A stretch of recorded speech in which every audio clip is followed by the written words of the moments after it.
자, 오늘은 우리 그동안 계속 성경 통독을 하고 있는데 열왕기 상을 끝내서 오늘 이제 열왕기 하 들어가기 전에 성경 개요를 또 간략하게 좀 살펴보도록 하겠습니다. 프린트를 보시면서 같이 따라오시면 좋겠는데요.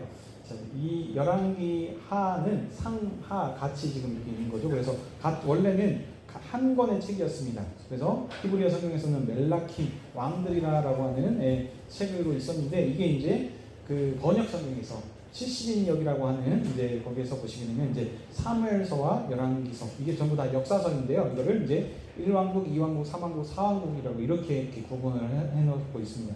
근데 이제 그러니까 이제 여기 보게 되면 이제 열왕기서 열왕기 그 상은 3왕국이 되겠고 하가 이제 4왕국이 되겠죠. 예. 자, 그래서 이제 근데 이제 같은 지금 이제 그 이스라엘의 왕국의 역사들을 기록을 하고 있는데, 그러면 사무엘서와 열왕기서의 그래서 좀 차이는 무엇인가?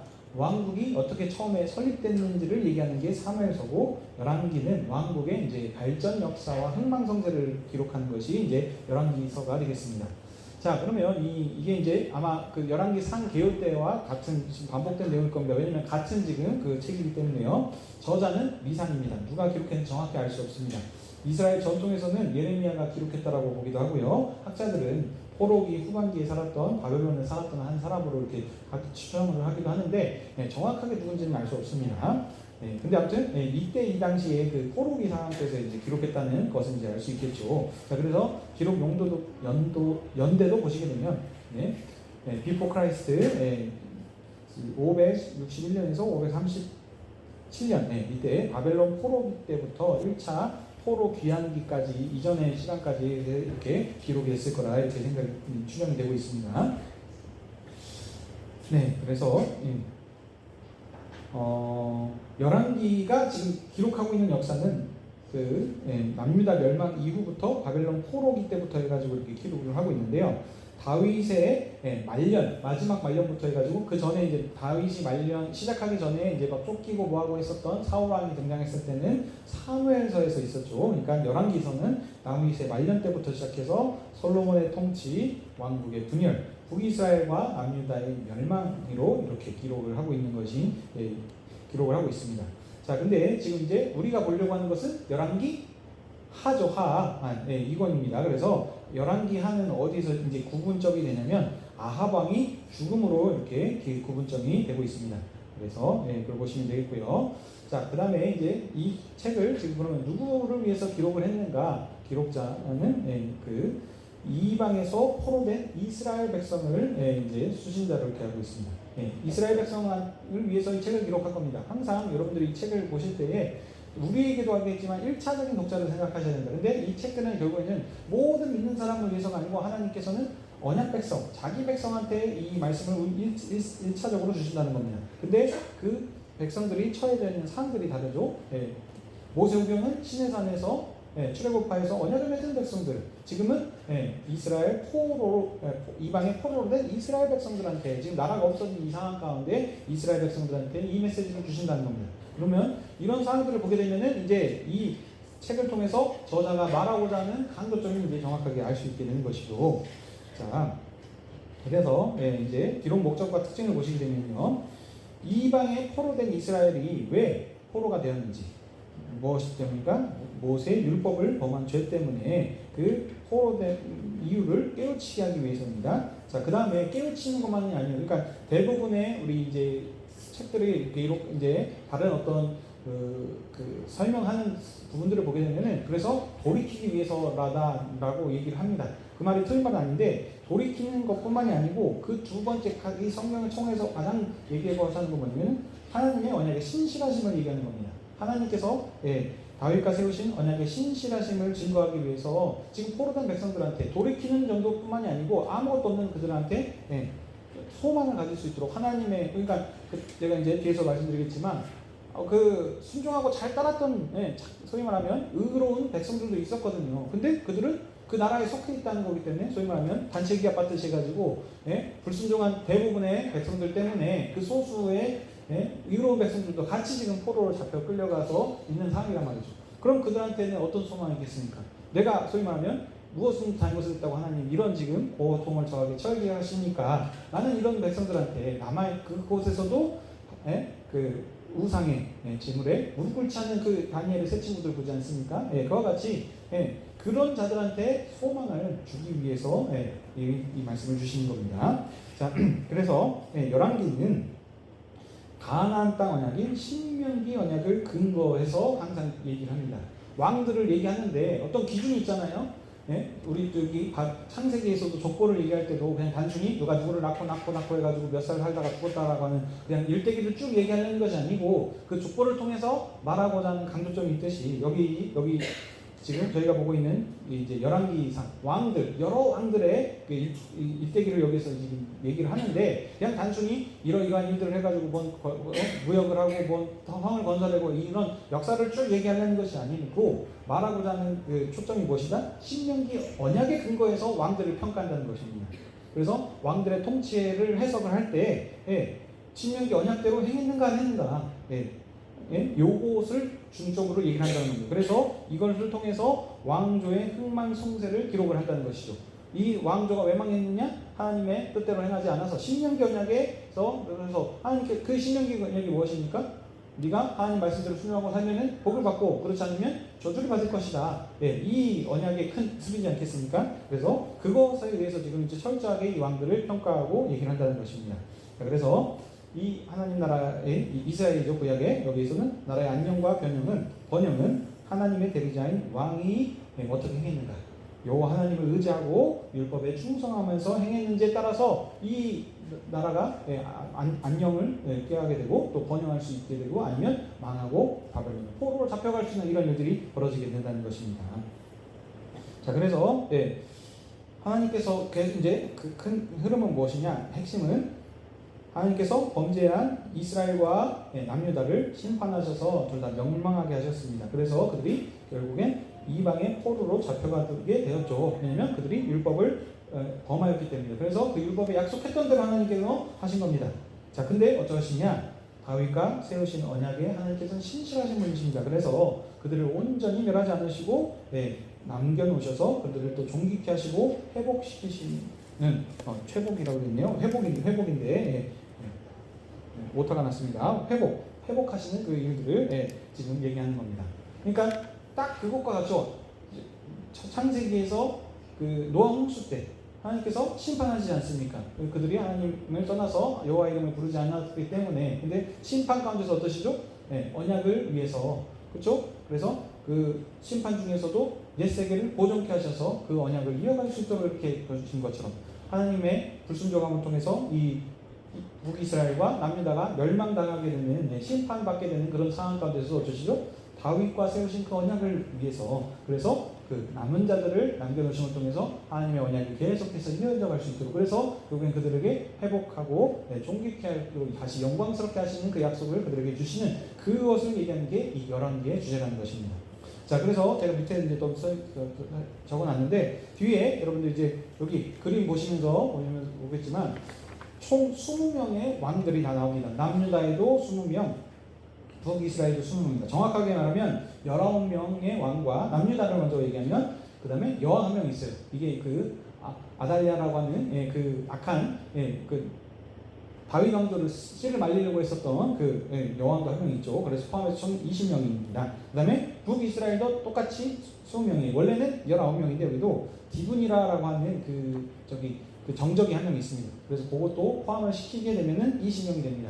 근데 그 북이스라엘은 모두 다 20명이 전부 다 악한 왕들이었고, 남유다에서는 8명만 그 좋은 왕이었고 12명의 왕은 악한 왕으로 이렇게 평가를 받습니다. 이것도 그러니까 지금 결국에 다 뭐겠습니까? 신명기 언약의 근거에서 다윗의 그 통치를 따라서 하나님 앞에 율법대로 순실하게 행하는가 아닌가 이걸로 지금 다 평가를 한다는 것입니다. 그래서 여기 이제 표를 보시게 되면은 이게 제가 왜 이걸 넣냐면 그 색깔별로 통치 시기를 좀 이렇게 구분을 해놨더라고요. 그래서 보시면 지금 북이스라엘 똑같이 20명인데 북이스라엘은 좀 짧게 했었고 남유다는 길게 통치하지 않았습니까? 그래서 이걸 통해 가지고 어떤 왕들이 이렇게 그 같이 이렇게 같은 시대를 살았는지 좀 볼 수 있을 것 같아가지고 이 표가 여기 찾아보니까 괜찮은 것 같아서 제가 이제 넣었습니다. 그래서 이거를 한번 보시면 좋겠고요.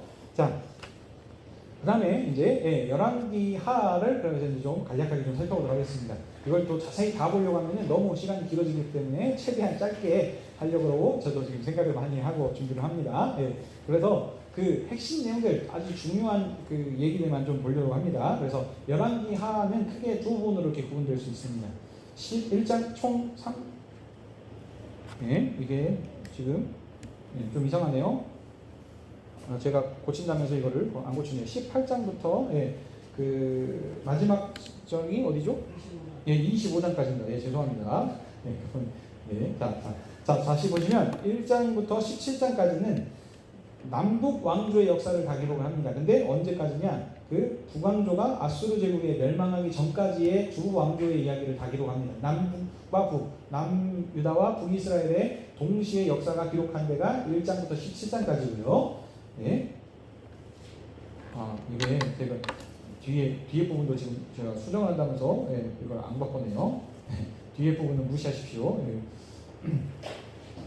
그 다음에 두 번째 단어는 어디냐면 바벨론 제국으로 멸망하기 전까지 남왕국만 기록을 한 겁니다. 그러니까 좀 쉽게 얘기하면은 1장부터 17장까지는 남유다와 북이스라엘 둘 다 역사가 기록이 되어 있는 거고요. 18장부터 25장까지는 남유다만 역사를만 기록을 한 것으로 이렇게 보시면 되겠습니다. 자, 이렇게 크게 구분을 하고요. 자, 그 다음에 이제 열왕기 하에서 주요 인물 및 사건들을 크게 보도록 하겠습니다. 자, 1장을 보시게 되면 이제 열왕기상에서 아까 아합 왕이 죽었다 그랬습니다. 그래서 아합 왕이 악함을 통해 하나님께서 그 나봇의 포도원 빼앗고 가는 이런 일들을 보셨었죠. 그래서 하나님께서 이사야 선지자를 보내셔가지고 이제 멸망하게 할 것이다라고 이렇게 얘기를 하셨었거든요. 자, 그래서 그 이제 멸망하는 것이 시작되는 내용이 1장부터 이야기입니다. 그래서 모압이 원래 이스라엘을 섬겼었는데 배반하는 내용이 있었고요. 아합 왕의 뒤를 이은 아들도 아하시아도 이렇게 죽음을 맞이하게 되는 내용입니다. 그 다음에 2장부터 이제 8장까지인데 보시면 이제 엘리야의 승천과 엘리사의 사역이 시작하는 이 세대 교체가 되는 부분을 볼 수 있습니다. 그 열왕기 상에서는 당연히 엘리야의 그 사역들이 많이 나왔겠죠. 이제는 근데 엘리야가 이제 하늘로 승천하면서 엘리사한테 이제 소위 말하는 바톤 터치라고 그러죠. 제자인 엘리사가 이제 그 사역을 이어받는 그 역할을 나오는데요. 자, 엘리사가 회오리 바람을 타고 승천합니다. 그래서 어떻게 보면 죽음을 맛보지 않고 올라간 몇 사람 중에 한 명이 이제 엘리야입니다. 그렇죠? 창세기에도 이런 사람이 한 명 있었습니다. 그렇죠? 그렇죠. 기억하시네요. 7대손이었죠. 7대손, 아담의 7대손 에녹이 이렇게 그 승천하는 그것처럼 여기서도 이런 일들이 지금 여기서 일어나고 있죠. 자, 근데 그때에 이 엘리사가 그 구한 게 있었습니다. 뭐였죠? 엘리야의 영감을 갑절을 받기 원한다라고 그렇게 얘기를 하는 부분이 있습니다. 그래서 보시게 되면은 그것이 그대로 이루어집니다. 그래서 엘리야가 행했던 그 사역들을 보게 되면은 총 7개의 사역이 있습니다. 완전수죠, 그렇죠? 그래서 그 쭉 전체적인 그건 이제 열왕기 상에 나오는 거고요. 그 다음에 이제 엘리사가 그 뒤에 이어서 이제 사역을 하는 부분들이 지금 이제 2장부터 해서 8장까지 쭉 이야기를 나오고 있는데 해보면 몇 개입니까? 총 14개가 나옵니다. 그래서 그 갑절 정확히 2배가 이렇게 하는 그런 기적들을 행하는 것이 있습니다. 그래서 보시게 되면은 뭐 이제 대표적인 사건들만 제가 몇 개로 예를 적어봤습니다. 그 여인의 집에 기름을 다 그릇들을 비우라고 해가지고 기름을 넘치게 이렇게 하게 하는 부분도 있었고요. 독이 든 국을 정결케 하는 사건. 이게 이제 선지생도들 사건인 걸로 알고 있고요. 그 다음에 수냄 여인이 자기를 어려울 때 극진히 대접했었던 그 수냄 여인의 아들 전부인 거죠. 하나밖에 없는 게 어떻게 보면 과부의 전 그 모든 그 삶의 이유인데 이 아들이 죽은 것을 살리는 그런 사역이나 무리에 뜬 쇠도끼, 그 다음에 나아만 장군을 치유하는 것들, 그 다음에 아람왕 바나다 분들을 치신 거 이런 거 하든 그래서 다 뭐 있습니다. 뭐 곰 해가지고 어린아이들 이렇게 죽이는 사건이라든지 왜냐면 그 선지자를 이렇게 조롱했다는 이유로 해가지고 한번 아무튼 총 14개의 기록들이 쭉 나오게 됩니다. 자, 그 다음에 이제 9장부터 10장을 보시게 되면은 예후라는 사람을 하나님께서 왕으로 세웁니다. 엘리사 선지자가 예후를 이스라엘 왕으로 기름 부어 세웁니다. 왜 세우냐면 이 사람을 통해서 어떻게 해요? 하나님께서 말씀하셨던 아합의 집을 이제 멸하시기 위해서 이 예후라고 하는 사람을 세워서 이렇게 그 일들을 행하게 하십니다. 그래서 이 예후가 그 일을 잘 해냅니다. 그래서 하나님께서 그에게 이제 얘기를 하셨거든요. 네가 또 잘 섬기면 이렇게 왕위를 계속 이어갈 수 있게 이렇게 해주시겠다라고 이렇게 해주셨는데, 안타깝게도 이 예후도 아시다시피 북이스라엘이거든요. 어떻게 주신다 그랬죠? 전부 다 악한 왕이라 그랬어요. 그러니까 이 예후도 악한 왕입니다. 그래서 전심으로 하나님의 율법을 지키지 않았으므로 여기서 성경에서 얘기합니다. 여로보암의 죄를 떠나지 않았기 때문에 그 왕조가 계속되지 않게 합니다. 근데 상이 있어요. 그가 행했던 하나님께서 그 세우신 그 사명이었던 아합의 집을 멸하는 그 것으로 인해서 4대까지는 왕위를 이을 수 있도록 하나님께서 은혜를 베풀어 주시는 일을 볼 수 있습니다. 자, 그 다음에 이제 여기 이제 17장 전까지는 남유다 북이스라엘이 같이 나온다 그랬죠. 그래서 여기 보시면 이제 두 나라가 합동해가지고 모압과 싸운 얘기들도 막 있고 하는데, 그런 얘기들을 다 얘기하는 시간이 가니까 핵심만 본다 그랬습니다. 자, 11장에는 이제 다윗 왕조의 보존과 복원이라고 하는 제목으로 이제 나오는데, 어떤 얘기냐? 아하시아의 모친 아달랴라고 하는 왕이 있어요. 아달랴가 그렇죠? 다윗 왕조의 씨를 진멸하려고 해가지고 왕권을 장악하려고 하는 사건이 있습니다. 그때에 어쩌시죠? 하나님께서 은혜를 베풀어 주셔서 젖먹이 요아스를 빼내셔서 여호와의 전에서 이렇게 보존케 하시는 그게 있습니다. 그래서 6년 동안 있어요. 그래서 7년째 되는 날, 그래서 요아스가 이제 7세 되는 날에 제사장 여호야다가 요아스를 이제 왕위로 등극시키고 이 아달랴를 죽이는 그 일들을 행하죠. 그래서 그 아달랴가 악한 여왕이죠. 그래서 엄청나게 그 악을 행했는데, 그것들을 이제 정결케 하는 바알의 당을 회파하고 또 거기 있는 제사장들을 다 죽임을 통해서 이게 정결케 하는 그 일들이 행합니다. 그래서 이 다윗 왕조가 멸망당해서 하나님의 언약이 없어질 것 같은 그런 위기 가운데서 하나님께서 개입하셔서 어떻게 보면 이 요아스를 살려주셔서 그 왕위가 계속해서 이어져 갈 수 있도록 하나님께서 그 일하시는 것을 지금 볼 수 있습니다. 그래서 이제 요아스가 하나님 나라를 재건하고 좋은 일들을 많이 행합니다. 근데 마지막에 또 안타깝게 잘 마무리하지 못하는 그런 사건들이 나옵니다. 근데 이걸 다 얘기하면 시간이 없으니까 넘어갑니다. 그 다음 이제 또 13장에서도 엘리야가 행했던 아까 얘기했던 14개의 기적들 중에서도 우리 사역들이 쭉 이렇게 기록이 됩니다. 자, 그 다음에 이제 15장에서는 유다와 이스라엘의 몰락이라고 하는 제목으로 이제 이들이 어떻게 악하게 많은 일들을 행했는가, 그래서 그 멸하게 되는, 어떻게 보면은 하나님께서 왜 그들을 멸하시기로 작정하셨는지에 대한 그런 부분들을 나오는 내용들이 이제 여기입니다. 자, 그래서 이제 17장에서는 이스라엘의 멸망이 이제 기록이 됩니다. 그래서 이 이스라엘의 마지막 왕이 누구냐면 호세아 왕입니다.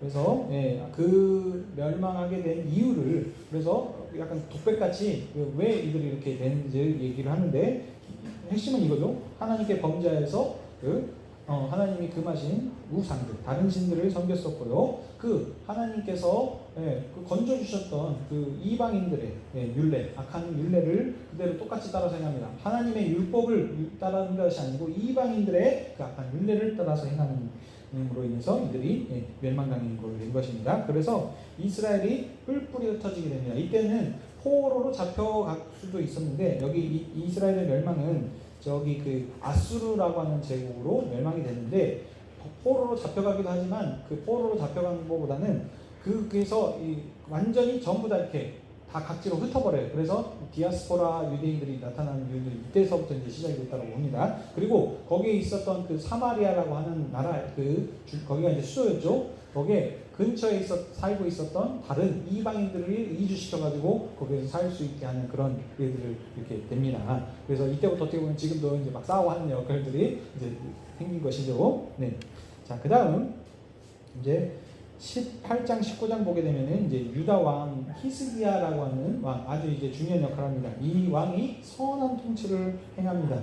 자, 그래서 그 정결케 하고 하는 그 일들을 다 하는데 산당마귀는 제거하지 않는 뭐 이런 부분들 이렇게 나오고 하는데 거기에서 이제 아수르라고 하는 나라가 북이스라엘을 멸망시켰죠. 예, 남유다를 가만히 놔두지 않겠죠. 그래서 이 남유다도 침공을 하게 되는데 하나님께서 또 이 개입해 주셔서 그 유다를 구원해 주시는 그 일들을 여기 기록을 하고 있습니다. 근데 이때 보시면 그 뒤에 구원하는 일이 나오는데 20장에 보게 되면은 히스기야가 그 죽을 병에 걸려서 기도함으로 하나님께서 그의 생명을 15년 연장시키는 일이 나오는데 이때가 언제냐면 지금 아수르의 침공을 받았을 때의 그 사이의 일로 지금 하고 있습니다. 근데 일부러 그 강조하고자 하는 목적을 더 살리기 위해서 지금 따로 이렇게 분리시켜서 그 뒤에 사건을 기록을 하고 있는 겁니다. 자, 그래서 그러니까 이 히스기야도 왜냐면 지금 나라의 운명이 지금 결정되어 있는 아주 중요한 시기에 있기 때문에 하나님께 자신의 생명을 구해달라고 이렇게 간절히 경배하면서 기도했더니 15년을 연장시켜 주시는데 그 증표로 해시계의 그림자를 10도로 이렇게 물러가게 하시는 그 일들이 나오죠. 자, 근데 이것으로 참 감사한 일이에요. 근데 이 사건을 보고 생명도 연장되었고 또 어떻게 보면은 지금 아수르라고 하는 나라가 지금 소위 말하면 지금 제일 잘 나가는 시기에 그 제국을 지금 이루고 있었는데 저기 변방에 남유다 쬐끄만한 나라가 이 아수르의 대군을 물리쳤다라고 하는 소식이 어디한테 들렸습니까? 이제 막 새로 시작된 그 근처에 있는 바벨론이라고 하는 나라까지 들린 겁니다. 그러니까 이제 바벨론 왕이 이제 사신을 파견하는 거죠.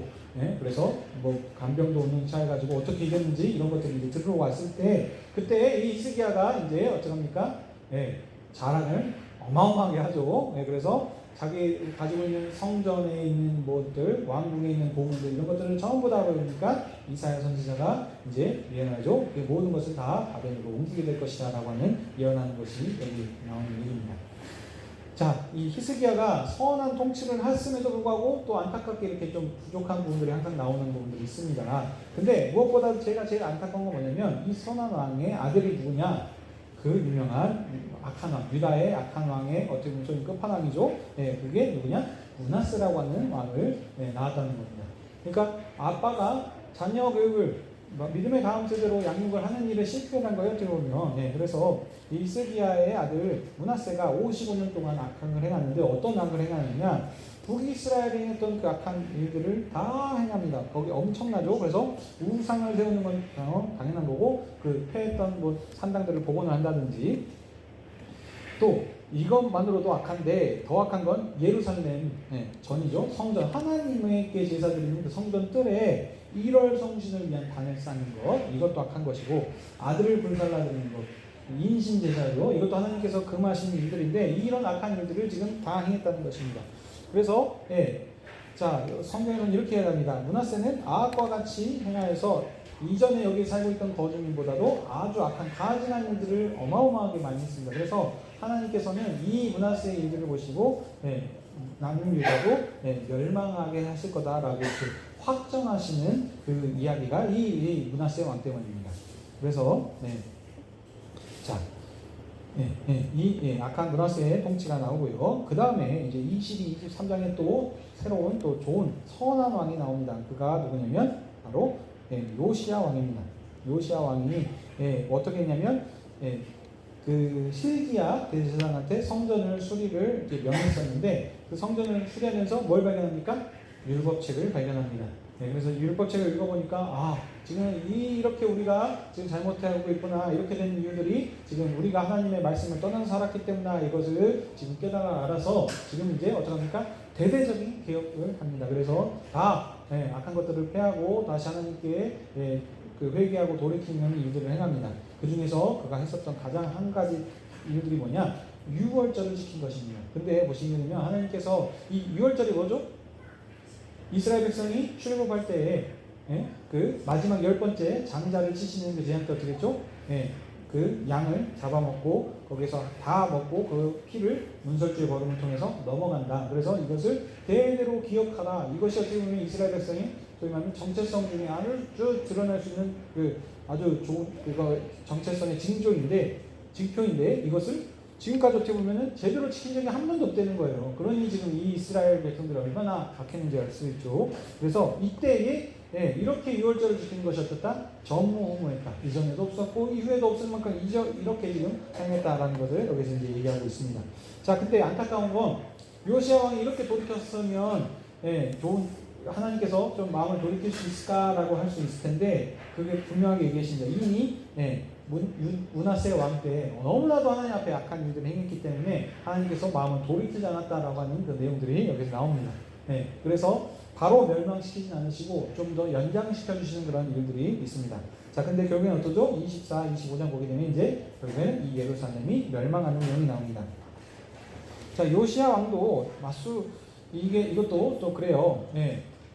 지금 애굽이 아수르를 치려고 이렇게 전투에 나갔는데 그 길을 비켜주라 그랬거든요. 근데 비켜주지 않고 맞서서 싸우러 나갔다가 괜히 고래 싸움에 새우 등터짓이 해가지고 왕에서 여기 무기또인가 하는 거기서 아마 죽었을 겁니다. 그래서 애굽 왕을 막다가 이렇게 죽게 되는 일이 되고 이 일로 인해 가지고 애굽 왕이 아수르 치러 가려다가 남유다를 칩니다. 그래가지고 남유다가 애굽의 속국이 됩니다. 그래서 대리왕 이제 뭐 이렇게 섭정을 세워가지고 섭정인데 이제 세워가지고 막 이렇게 통치하고 하는 이런 일들을 하는데 이제 한번 크게 되니까 어쩌죠? 애굽을 의지합니다.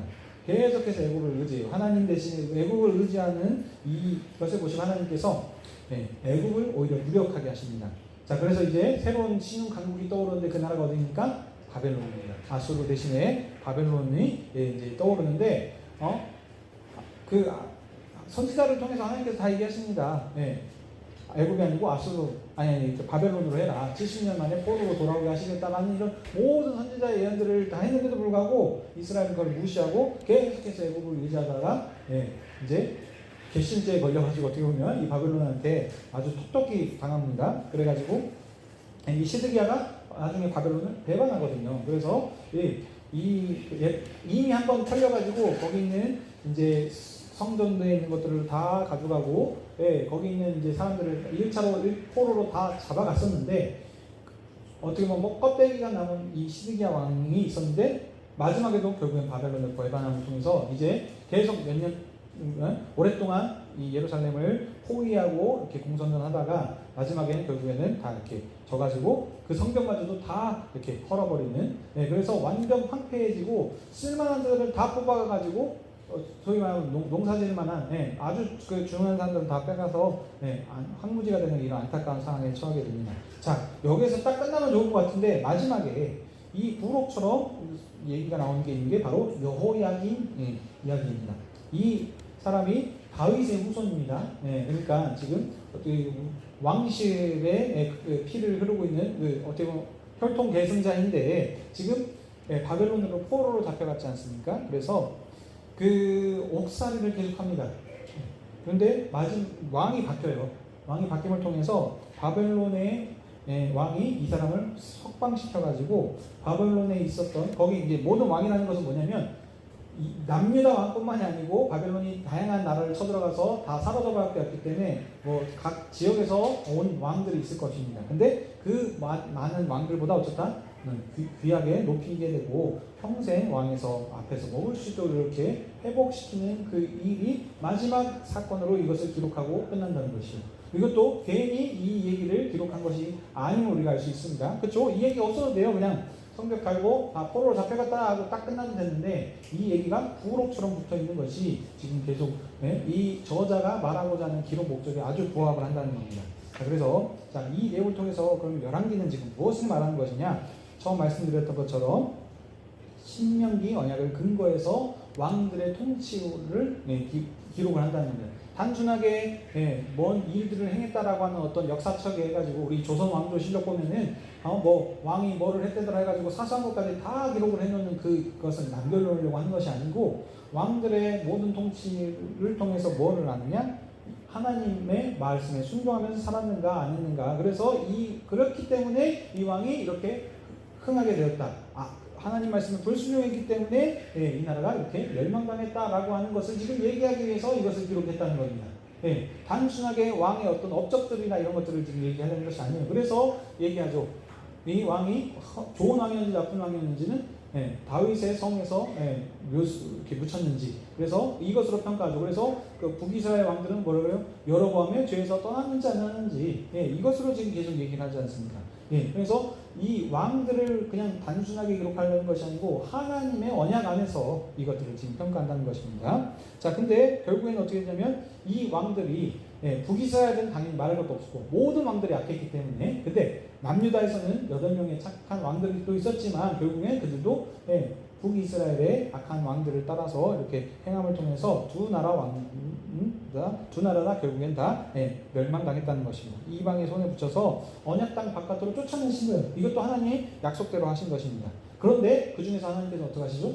언약에 신실하시는, 제가 처음 말씀드렸던 것처럼 노아의 홍수 심판 가운데서도 의로운 노아를 남겨놓으셔서 이어져 갈 수 있게 이렇게 복 주신 것처럼 다윗과 하신 언약을 하나님께서 기억하셔서 다윗 그 사람들을 남겨놓으셨다는 거예요. 그래서 이 여호야긴, 마지막에 나오는 이 여호야긴 이야기가 하나님께서 지금 이 다윗의 약속을 기억하셔서 이스라엘을 회복시키실 거라고 하는 그런 어떤 그 전조, 그 뭐라 그러죠? 에필로그, 프롤로그라고 했나요? 이런 것처럼 이런 일들 앞에서 뒤에서 하나님께서 이제 더 행하실 것이다라는 것을 살짝 암시해 주는 것처럼 이렇게 지금 하고 이게 끝난다는 것입니다.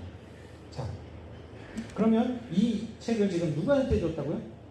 지금 이스라엘인데 어떻게 포로기에서 지금 살고 있는 이스라엘, 지금 하나님 나라를 소망하고 그 하나님의 언약대로 살아가고 있는 그 사람들도 있을 거고, 지금 하나님의 언약을 떠나서 살았던 악한 자들도 있을 것입니다. 그들한테는 니네들이 이렇게 된 이유는 무엇이다? 하나님의 언약을 어겼기 때문에 이렇게 된 것이다 라고 하나님께 돌이키라라고 하는 것을 얘기하는 것이 있고, 두 번째는 아니 신실하게 살았다니까요, 하나님 말씀대로. 근데 단체 계약 받듯이 해가지고 포로로 잡혀간 그들한테는 생각해보세요. 하나님 약속대로 살았는데 왜 하나님의 약속이 이루어지지 않습니까? 왜 하나님 다윗의 나라가 온전하고 영원하리라 했었는데 이 나라가 이렇게 멸망당해가지고 이렇게 수치를 당하게 하십니까? 라고 하나님을 원망하고 이렇게 하나님이 살아계십니까? 라고 할 수 있지 않겠습니까? 그때 그들한테 무슨 얘기하신다?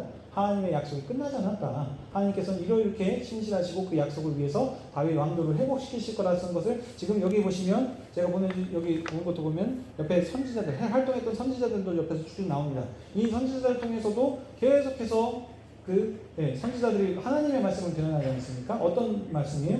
회복, 너희들 돌이키라라고 하는 경고도 하셨을 뿐만 아니라 또 그 나중에 후반기 때는 하나님께서 너희를 멸망시키실 건데 다시 회복시키실 것이다 라는 그 얘기들을 합니다. 그게 이제 대표적인 예레미야 선지자죠. 그래서 그 느헤미야가 그 책을 읽고 하나님께 이제 회개하고 그 때가 됐다라는 것을 보고 이제 지금 했다는 것을 우리가 지금 우리 주일학교에서 이제 저희가 배우고 있죠. 그런 것입니다. 자, 그래서 그들한테 이것을 말하는 게 뭐예요? 너희들이 하나님의 언약에 신실하신 하나님이다. 하나님의 약속은 아직 끝나지 않고 회복시키실 그 일들이 있으니 끝까지 어쩌다 이방에 무릎 꿇고 하나님의 율법을 떠나서 살지 말고 끝까지 참고 견디고 언약에 신실한 하나님을 믿고 의지하면서 그것을 이기면서 나아가라 라고 얘기하기 위해서 오늘 이 열왕기 3하 말씀을 주신다는 겁니다. 여기까지 이해되시죠? 그러면 이제 2025년을 살고 있는 우리한테는 어떻게 이것을 적용해야 되겠냐는 것이죠.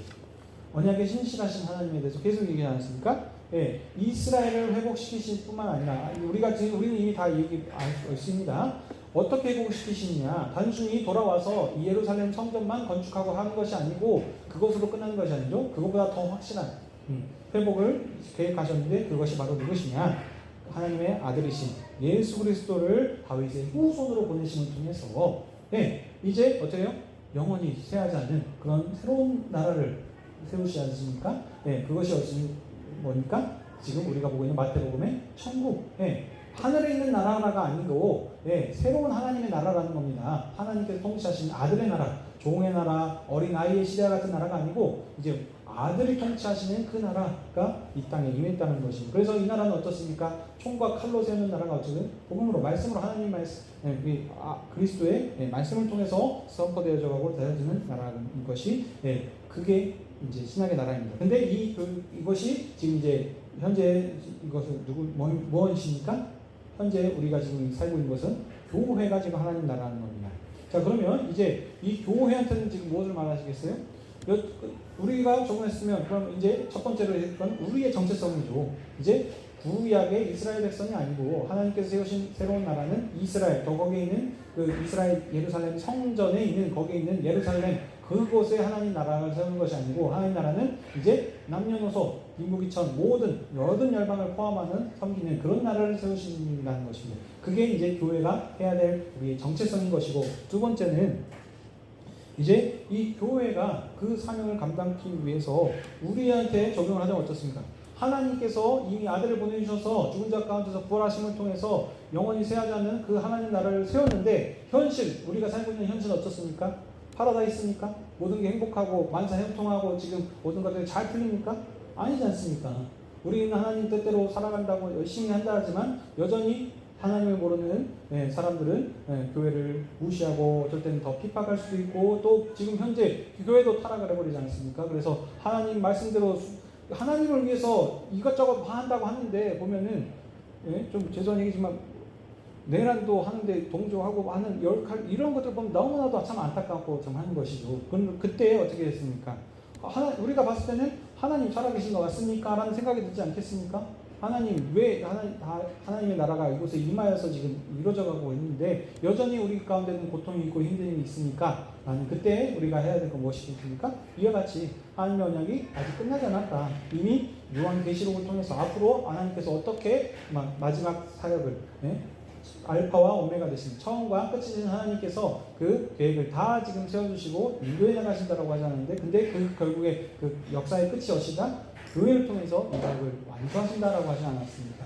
그 약속이 우리 가운데 있다는 사실을 기억하셔서 우리가 어떤 상황에서도 지금 바벨론으로 포로가 잡혀갔을 땐 다니엘의 세 친구들과 다양한 어떤 그런 믿음의 사람들이 어떤 상황에서도 무릎 꿇지 않고 신실하게 하나님의 말씀대로 순종하면서 살았던 것처럼 우리도 어떤 어려운 상황 가운데 처했을지라도 우리가 하나님 나라 백성으로서 하나님 나라의 교회된 사실로서 자녀라는 사실을 기억하여서 그것을 타협하지 않고 믿음으로써 그것들을 이기면서 승리하면서 살라라고 얘기하는 것이 오늘 우리가 열왕기서를 하를 읽으면서 우리에게 적용된 적용점이 되겠습니다. 자, 여기까지가 이제 말씀이 되겠습니다. 궁금하신 점 있으실까요? 없으시죠? 그러면 지금 이제 열왕기 하에 대대적인 흐름들을 여러분들이 좀 파악하실 수 있겠죠? 그래서 지금 제가 얘기했었던 부분들을 잘 기억하시면서 이제 앞으로 다음 주부터 열왕기 하를 읽으실 때, 제가 말씀드렸던 부분들을 잘 머리에 이제 담으시면서 잘 읽어보시면 좋겠습니다. 자, 그러면 기도하고 마치도록 하겠습니다. 아버지 하나님, 여수하늘의 교회에 계속해서 수요 모임 가운데 저희들 모여서 하나님께 찬양하고 말씀을 같이 통독해 나가고 있습니다. 그동안 우리 열왕기 상을 읽게 하시고 이제 열왕기 하를 읽기 전에 우리 또 이 말씀이 어떤 배경과 문맥 가운데서 우리가 말씀을 읽어야 되는지 함께 살폈습니다. 우리가 단순히 왕들이 이러한 일들을 했구나라는 어떤 지식으로만 우리에게 적용하는 것이 아니라, 만약에 신실하신 하나님께서 악한 왕들을 신명기 언약으로 그들을 평가하시고, 또 그런 악한 중에서도 하나님께서 언약을 위해서 다윗의 후손을 남겨주시고, 또 그 약속대로 이제 아들을 보내주셔서 영원히 쇠하지 않는 그런 하나님 나라를 세우게 하셨다는 사실을 알게 해주셨습니다. 주님, 우리가 이 사실을 잘 기억하게 하셔서 이 열왕기 하를 앞으로 읽어갈 때에 우리가 이 믿음의 다음 세대를 책임질 하나님 나라의 자녀들이라는 사실을, 또 천국 백성이라는 사실을 기억하게 하셔서 그것을 우리 가운데 상황 가운데서 잘 적용하면서 이 말씀을 읽어갈 수 있도록 도와주시옵소서. 이 하나님 말씀이 정말 살아계신 하나님의 말씀이라는 사실을 기억하게 하셔서 우리가 하나님 말씀을 더 사랑하게 하시었고, 이 말씀대로 우리가 순종하면서 살기에 힘써 나갈 수 있는 우리 여수하늘의 교회 되게 해주시옵소서.